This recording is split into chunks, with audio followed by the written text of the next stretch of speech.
Hello friends, welcome to my YouTube channel my village my academy.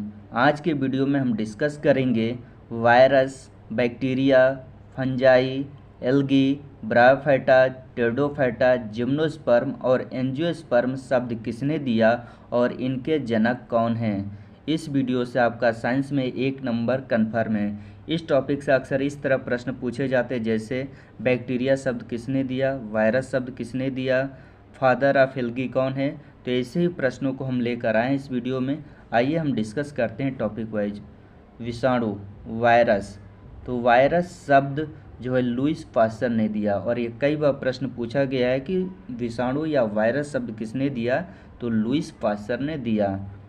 विषाणुओं का हम अध्ययन जिस शाखा के अंतर्गत करते हैं उसे हम वायरोलॉजी कहते हैं। मोस्ट इम्पॉर्टेंट, मार्टिनस बेजरिंक को हम वायरोलॉजी का जनक कहा जाता है या कहते हैं। ये इम्पोर्टेंट है, याद रखिएगा।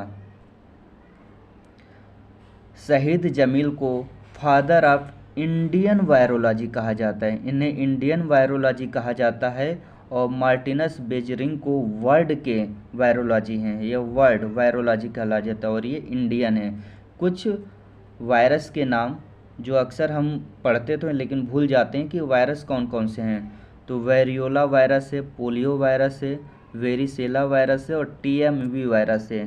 टीएमवी का फुल फॉर्म होता है टोबैको मोजैक वायरस। अगला आपका है बैक्टीरिया।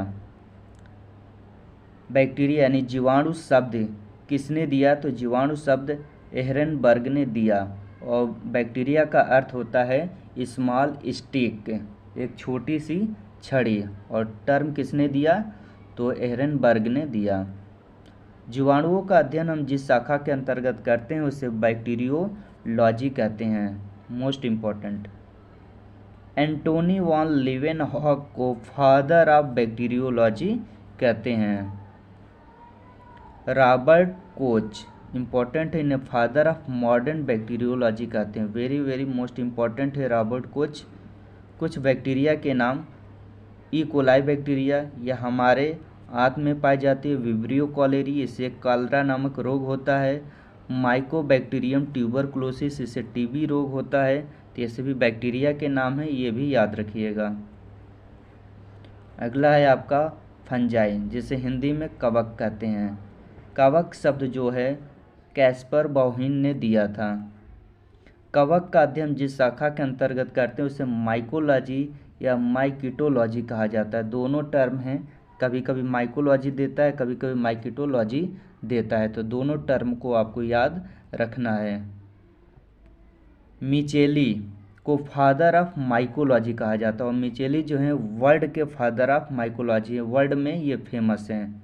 और इंडियन जो फादर ऑफ माइकोलॉजी हैं उन्हें E.J. बटलर को कहा जाता है, जो फादर ऑफ इंडियन माइकोलॉजी हैं, यानी कवक विज्ञान के।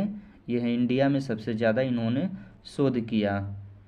कुछ कवक के नाम हैं जैसे पेनिसिलियम नोटेटम, यानी पेनिसिलियम नोटेटम जो जिससे हमें दर्द निवारण के लिए दवा बनाई जाती है, पेनिसिलियम वही है। राइजोपस जो अक्सर आपको ब्रेड या रोटी पर देखने को मिल सकता है, और म्यूकर। तो ये सभी कवक के उदाहरण है, ये आप याद रखिएगा। अगला आपका है एल्गी, जिसे हिंदी में शैवाल कहते हैं। एल्गी का अर्थ होता है, जो एल्गी शब्द है तो इसका अर्थ होता है सी वीड्स, यानी समुद्री खरपतवार अर्थ होता है। इसका शब्द जो है एल्गी शब्द लिनियस ने दिया था। मोस्ट इम्पॉर्टेंट, याद रखिएगा। एल्गी शब्द किसने दिया, तो लिनियस ने दिया। शैवालों का अध्ययन हम जिस शाखा के अंतर्गत करते हैं उसे एल्गोलॉजी या फाइकोलॉजी कहते हैं। मोस्ट इम्पॉर्टेंट है। E.F. फ्रेस्टिस को फादर ऑफ एल्गोलॉजी या फाइकोलॉजी कहते हैं।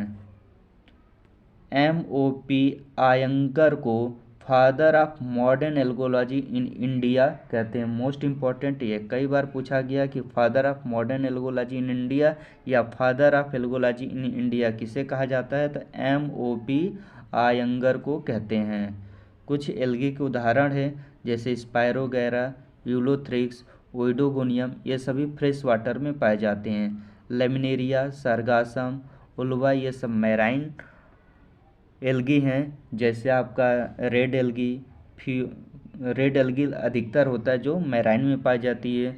भूरे एल्गी जिसको फियोफाइसी कहती है भी मैराइन एल्गी हैं, जैसे लेमनेरिया भूरा एल्गी है। ये आपका पाया जाता है किसमें, मैराइन में पाया जाता है। इससे नमक भी प्राप्त किया जाता है।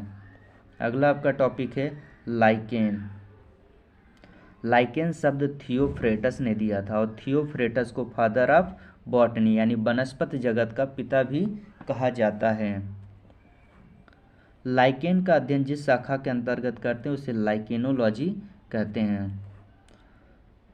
इरिक एकेरियस को फादर ऑफ लाइकेनोलॉजी, इंपॉर्टेंट है, इरिक एकेरियस को फादर ऑफ लाइकेनोलॉजी कहते हैं।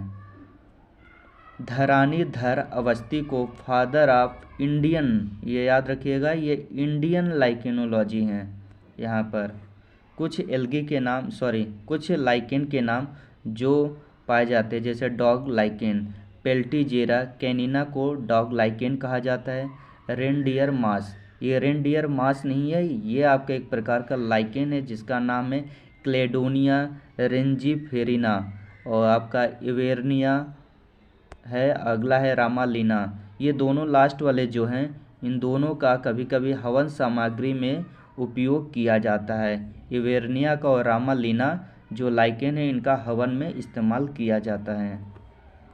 अगला आपका टॉपिक है ब्रायोफाइटा, मोस्ट इम्पॉर्टेंट है। ब्रायोफाइटा शब्द किसने दिया, तो रॉबर्ट ब्राउन ने दिया था। ब्रायोफाइटा के अध्ययन को ब्रायोलॉजी कहा जाता है। हेडविग को father of bryology, most important है, कई बार पूछा गया कि हेडविग किसके फादर ऑफ हैं, तो ये ब्रायोलॉजी के फादर हैं, इम्पॉर्टेंट है। Professor SR. Kashyap, very very most important, father of Indian bryology कहलाते हैं प्रोफेसर एस.आर. कश्यप। कुछ ब्रायोफाइटा प्लांट के नाम है, जैसे रिक्सिया है, मार्केंसिया है, पेलिया है, स्फेगनम है, एंथोसिरॉस है और प्रोलेला। ये सभी जितने नाम हैं ये ब्रायोफाइटे प्लांट्स के नाम हैं। अगला टॉपिक है आपका टेरिडोफाइटा। टेरिडोफाइटा शब्द हेकल ने दिया था और टेरिडोफाइटा को जो है प्लांट किंगडम का स्नेक भी कहा जाता है, क्योंकि इनकी पत्तियां स्नेक की फन की भांति मुड़ी हुई होती हैं। टेरिडोफाइटा का अध्ययन टेरिडोलॉजी कहलाता है। F.O. बॉवर को फादर ऑफ टेरिडोलॉजी कहा जाता है, टेरिडोलॉजी F.O. बॉवर को। S.S. बीर को फादर ऑफ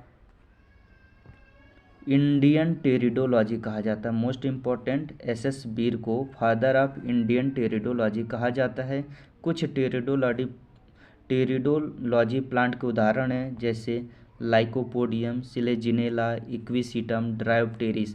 ये सभी जितने हैं ये टेरिडोफाइटा या टेरिडोफाइट्स के उदाहरण हैं, प्लांट के उदाहरण हैं।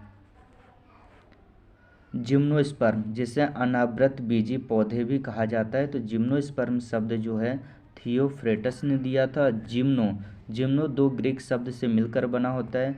जिम्नो का अर्थ होता है नेकेड और स्पर्मा का अर्थ होता है सीड, यानी जिसमें नेकेड सीड पाए जाते हैं वो जिम्नोस्पर्म के प्लांट होते हैं। अर्थात जिम्नोस्पर्म के प्लांट के सीड के ऊपर किसी प्रकार का आवरण नहीं पाया जाता है।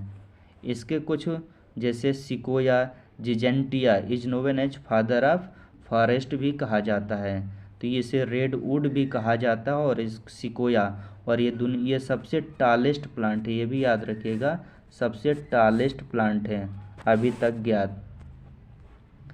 कुछ प्लांट के नाम है जैसे साइकस, पाइनस, जामिया पिग्मिया, सबसे स्मॉलेस्ट जिम्नोस्पर्म है इफेड्रा और नीटम। इफेड्रा का इस्तेमाल दवाओं के रूप में भी किया जाता है।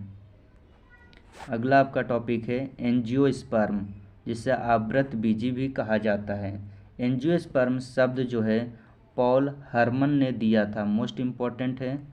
एंजियोस्पर्म में अधिकतर हम पुष्पीय पौधों का अध्ययन किया जाता है, तो इसमें आप जानते हैं कि कौन कौन से पुष्पीय पौधे इस समय धरती पर सबसे ज़्यादा जिन पौधों का बोलबाला है वो एंजियोस्पर्म पौधे हैं, जैसे ब्रेसिका कैम्पेस्ट्रिस, ये सरसों के फूल का बॉटनिकल नेम है। आम हो गया, जितने आपके फल बनते हैं अधिकतर पुष्पीय पौधे, ये सभी आपके एंजियोस्पर्म में आते हैं। तो स्टूडेंट यहाँ पर ये टॉपिक कंप्लीट होता है, यानी यहाँ पर हमने virus, bacteria, fungi, algae, bryophyta, pteridophyta, gymnosperm और एंजियोस्पर्म तक टॉपिक की किसने किसने टर्म दिया, सारे टर्म को हमने डिस्कस किया। वीडियो को लाइक और शेयर करें। फिर अगली वीडियो मिलते हैं, तब तक के लिए जय हिंद, जय भारत।